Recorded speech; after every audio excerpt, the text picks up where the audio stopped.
आज हम direct indirect का नेक्स्ट जो सेंटेंस आता है, अब तक हमने असर्टिव सेंटेंसेस को पढ़ा, आज हम इंट्रोगेटिव सेंटेंस शुरू करने जा रहे हैं। ध्यान से देखना है, कहीं अगर समझ में नहीं आता है कमेंट करके पूछ लेना है। Interrogative sentences. सबसे पहले जब तक हमें किसी चीज़ की पहचान नहीं होगी हम उसके लिए चेंज नहीं कर पाएंगे और रूल जो इंट्रोगेटिव सेंटेंसेस के वो अप्लाई नहीं कर पाएंगे। तो ये जो सेंटेंसेस होते हैं इंट्रोगेटिव केवल दो तरह से शुरू होंगे। कैसे?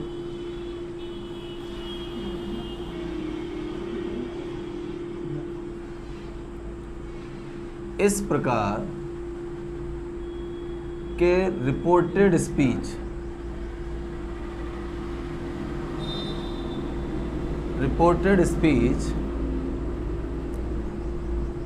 हेल्पिंग वर्ब या क्वेश्चन वर्ड से शुरू होते हैं। क्वेश्चन वर्ड से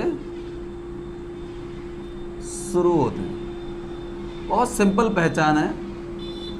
अगर रिपोर्टेड स्पीच हेल्पिंग वर्ब से शुरू हो जाता है, हेल्पिंग वर्ब मैंने आपको बता रखी है, is, are, am, do, does, did, has, have, had, will, shall, would, should, ought, dare, must, need वगैरह, ये अगर किसी भी हेल्पिंग वर्ब से शुरू हो जाता है, क्या चीज़? Reported speech. एक बार मैं फिर से रिपीट कर रहा हूँ, रिपोर्टेड स्पीच क्या होता है? मैंने कहा था डायरेक्ट नरेशन के दो पार्ट होते हैं। एक रिपोर्टिंग स्पीच होता है और दूसरा रिपोर्टेड स्पीच। रिपोर्टेड स्पीच मैंने आपको बताया था कि ये इन्वर्टेड कामा में अंदर बंद रहता है। तो इस वाले पोर्शन की मैं बात कर रहा हूँ। किसी हेल्पिंग वर्ब से शुरू हो जाए, हेल्पिंग वर्ब बोले तो मैं थोड़ा सा बता देता हूँ। जैसे is, are, am, was, were, do, does, did, has, have, had, will, shall, would, should, can, could, may, might, ought, dare, need, must, etcetera. अगर इनमें से किसी भी हेल्पिंग वर्ब से आपका रिपोर्टेड स्पीच शुरू हो रहा है तो आप समझ लीजिए वो सेंटेंस आपका इंट्रोगेटिव है। दूसरा मैंने कहा कि ये क्वेश्चन वर्ड से शुरू हुआ होगा। तो कुछ क्वेश्चन वर्ड्स वैसे सभी जानते हैं। क्वेश्चन वर्ड्स क्या होते हैं? ऐसे शब्द जो किसी सेंटेंसेस में प्रश्न पूछने का कार्य करते हैं, क्वेश्चन वर्ड्स कहलाते हैं। जैसे व्हाई, वेयर,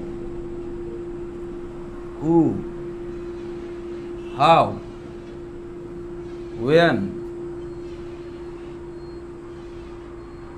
व्हाट, एटसेट्रा, ये क्वेश्चन वर्ड होते हैं। और भी होते हैं। तो या तो हेल्पिंग वर्ब से शुरू हो रिपोर्टेड स्पीच आपका, या फिर क्वेश्चन वर्ड से। आप समझ लीजिए इंट्रोगेटिव है। तो सबसे पहले हम हेल्पिंग वर्ब की तरफ चलते हैं। पहली कंडीशन आती है, यदि डायरेक्ट नरेशन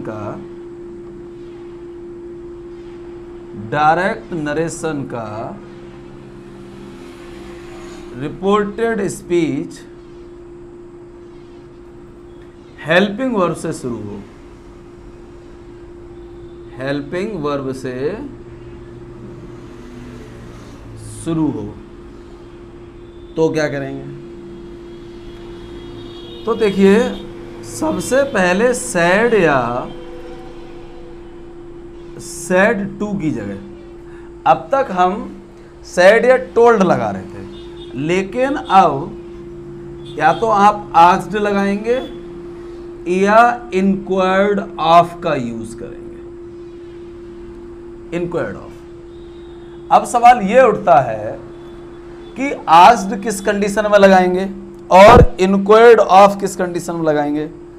तो कहीं अगर सिंपल सेंटेंस आ जाता है, कोई भी सिंपल सेंटेंस आ जाता है जहां पर केवल कोई बात पूछी जाती है, तो ऐसे सेंटेंसेस में हम इंक्वायर्ड ऑफ का प्रयोग करते हैं। किसमें? सिंपल सेंटेंसेस में।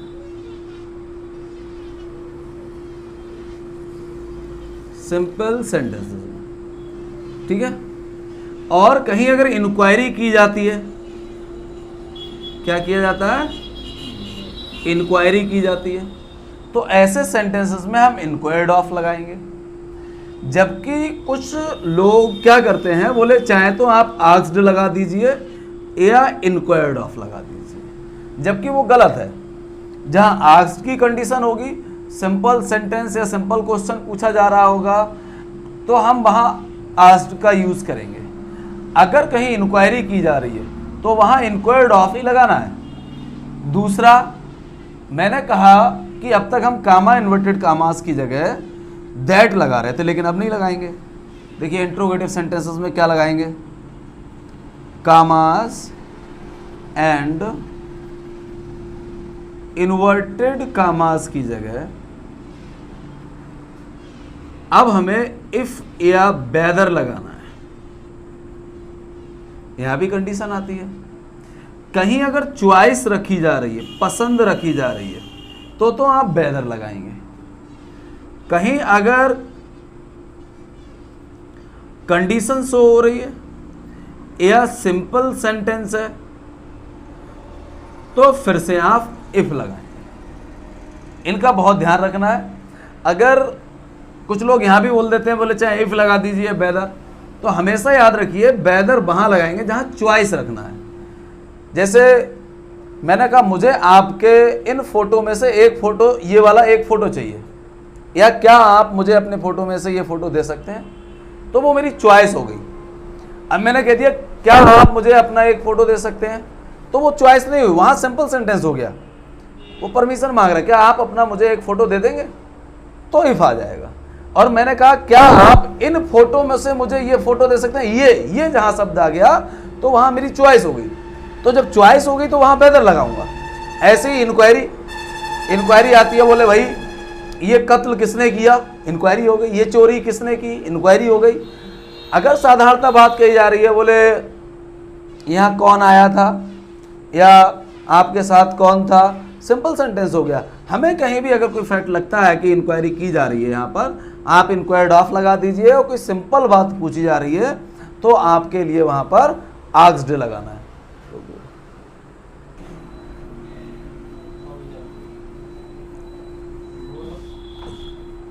आगे कुछ इसके स्ट्रक्चर्स को देखते हैं। कहीं मान लीजिए डायरेक्ट नरेशन में आपको सबसे पहले रिपोर्टिंग स्पीच मिल जाता है, रिपोर्टिंग स्पीच, और दूसरा सेंटेंस शुरू होता है फिर आपका हेल्पिंग वर्ब से। हेल्पिंग वर्ब आती है, सब्जेक्ट आता है, और फिर मेन वर्ब आती है अकॉर्डिंग टू टेंस, और फिर आता है ऑब्जेक्ट, इन्वर्टेड कामास क्लॉज। अगर ऐसा मिलता है तो आप क्या करेंगे? तो रिपोर्टिंग स्पीच को जो चेंज कर, ये मिलेगा आपको डायरेक्ट नरेशन में। थोड़ा सा कंजेस्टेड हो रहा है।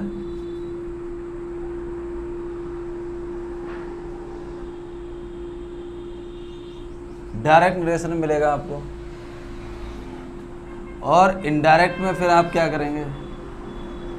स्ट्रक्चर बनाने की कोशिश करते हैं। रिपोर्टिंग स्पीच में जो आप चेंज करते चले आ रहे थे वही करना है।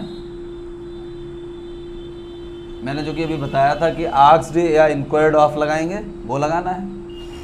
अब यहाँ पर इस कामा इन्वर्टेड कामास को हटा करके यहाँ इफ या वेदर में से एक लगाएंगे। मैंने कहा अगर चॉइस हो तो वेदर लगाना है, और चॉइस नहीं है तो इफ। उसके बाद ये जो सब्जेक्ट है इसको हेल्पिंग वर्ब से रिप्लेस कर देंगे। कहने का मतलब सबसे पहले सब्जेक्ट आ जाएगा, वो भी चेंज होके जैसे करते चले आ रहे थे चेंज। उसके बाद में हेल्पिंग वर्ब आएगी और ये भी अकॉर्डिंग टू टेंस आएगी। इसके बाद में मेन वर्ब आएगी, वो भी अकॉर्डिंग टू टेंस आएगी। और फिर हमको ऑब्जेक्ट रख देना है, फुल स्टॉप लगा देना है। कहने का मतलब इस तरह से मिलेगा और इस तरह से इसको कर देना है। कैसे? एक एग्जाम्पल देखते हैं।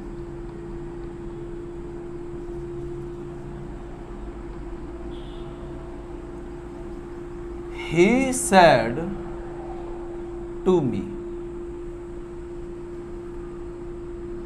are you reading a book? Question mark. Indirect में देखते हैं। सबसे पहले मैंने कहा था ना तो इसके सब्जेक्ट को बदलना है ना इसके ऑब्जेक्ट को, तो सब्जेक्ट ऐसा ही लिख लेंगे। अब देखिए कहीं ऐसा तो नहीं इंक्वायरी कर रहा है, इंक्वायरी कर रहा है तो इंक्वायर्ड ऑफ और सिंपल सेंटेंस है तो क्या लगाएंगे? Asked. Are you reading a book? क्या तुम एक किताब पढ़ रहे हो? सिंपल बात पूछ रहा है। जब सिंपल बात पूछ रहा है तो आस्क्ड लगा देंगे, आस्क्ड मी।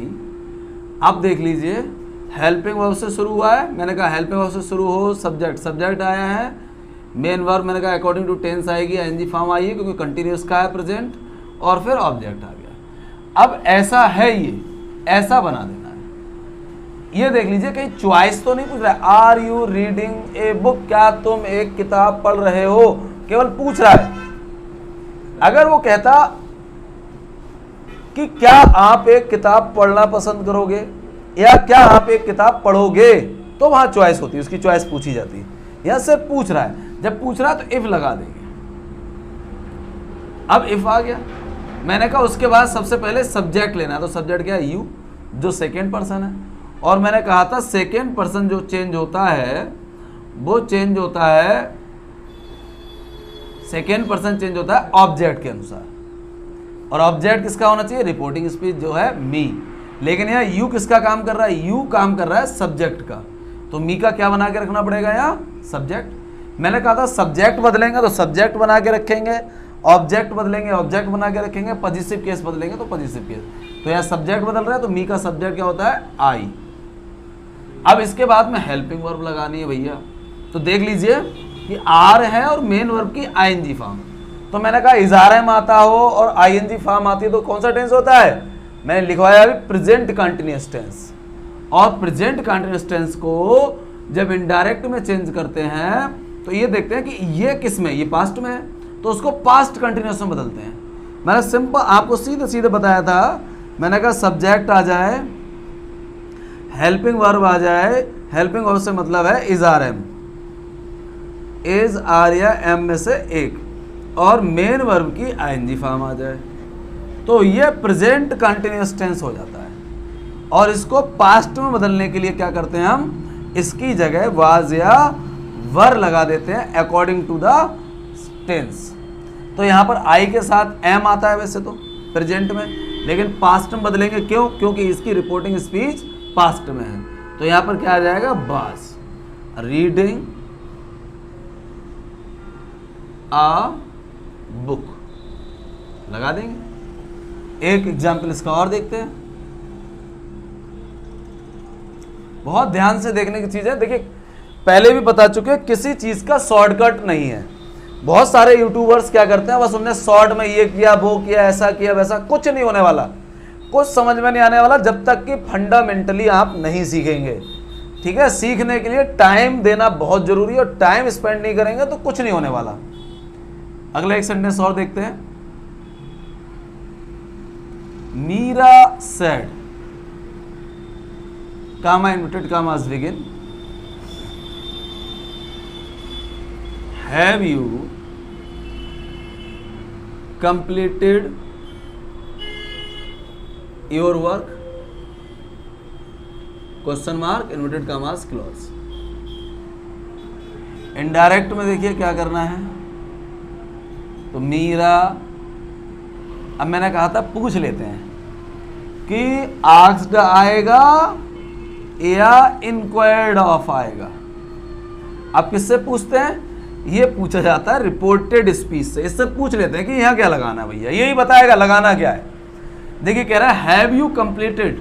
मैंने कहा था अगर हेल्पिंग वर्ब से शुरू होता है तो हिंदी निकालते समय सबसे पहले क्या लगा लो, तो क्या लग गया? यू, तुम कंप्लीटेड पूरा कर चुके, और अपना वर्क मीन्स कार्य, क्या आप अपना कार्य पूरा कर सके हो? तो केवल पूछ रहा है, इंक्वायरी तो कर नहीं रहा है ना। तो जब पूछ रहा है तो आस्क्ड लगा देंगे। इंक्वायरी कर रहा होता तो इंक्वायर्ड ऑफ। अब हेल्पिंग वर्ब से शुरू हो रहा है तो ये काम इन्वर्टेड काम है, तो मैंने कहा था यहाँ पर इफ या वेदर में से दो में से एक लगाएंगे। तो वेदर आता है चॉइस के लिए, चॉइस है नहीं, केवल पूछ रहा है क्या तुम अपना काम पूरा कर चुके हो, तो चॉइस तो है नहीं, तो क्या लगाएंगे? इफ। और उसके बाद मैंने कहा था इफ या वेदर के बाद करता सब्जेक्ट, सब्जेक्ट का यू जो सेकेंड पर्सन है, और सेकेंड पर्सन चेंज होता है ऑब्जेक्ट के अनुसार। ऑब्जेक्ट है नहीं तो मान लेते हैं, कोई भी मान लीजिए, लेकिन जो प्रायोरिटी है वो प्रायोरिटी मी के लिए देते हैं, मतलब फर्स्ट पर्सन के लिए देते हैं मैक्सिममली। ठीक है, मान कुछ भी सकते हो यहाँ, यहाँ जो ऑब्जेक्ट मानोगे वही उसी के अकॉर्डिंग टू यहाँ चेंज करके देखेंगे। मान लो हमने यहाँ मी मान लिया और ये सब्जेक्ट, तो मी का यहाँ क्या बना के रखेंगे? Subject I. अब ये पास्ट में है, जब ये पास्ट में है तो इसको भी पास्ट में बदलना पड़ेगा। मैंने कहा वर्ब से टेंस को बदला जाता है, कई बार मैं बता चुका हूँ। तो हैव का पास्ट क्या लिखवाया मैंने? हैड। देख लीजिए हैव आया है और मेन वर्ब की थर्ड फॉर्म। मैंने कहा था अगर हैज आता है या हैव आता है, अभी मैंने rules for the change of tenses में लिखवाया है, अगर हैज या हैव मेन वर्ब की थर्ड फॉर्म आती है तो ये प्रेजेंट परफेक्ट हो जाता है, और इनडायरेक्ट में से पास्ट परफेक्ट में बदल देते हैं हैड लगा करके मेन वर्ब की थर्ड फॉर्म। तो यहाँ पर हैड लगा दिया और मेन वर्ब की क्या हो जाएगी? थर्ड फॉर्म हो जाएगी, कंप्लीटेड। योर देख लीजिए सेकेंड पर्सन, सेकेंड पर्सन हमारा बदला जाता है ऑब्जेक्ट के अनुसार, और ये योर काम जो कर रहा है किसका? पॉजिटिव केस का कर रहा है, तो इसकी जगह पॉजिटिव केस बना के रखनी पड़ेगी। और ऑब्जेक्ट माना था मी, तो मी का यहाँ पॉजिटिव केस क्या हो जाएगा? My work. एक एग्जाम्पल और देख लेते हैं।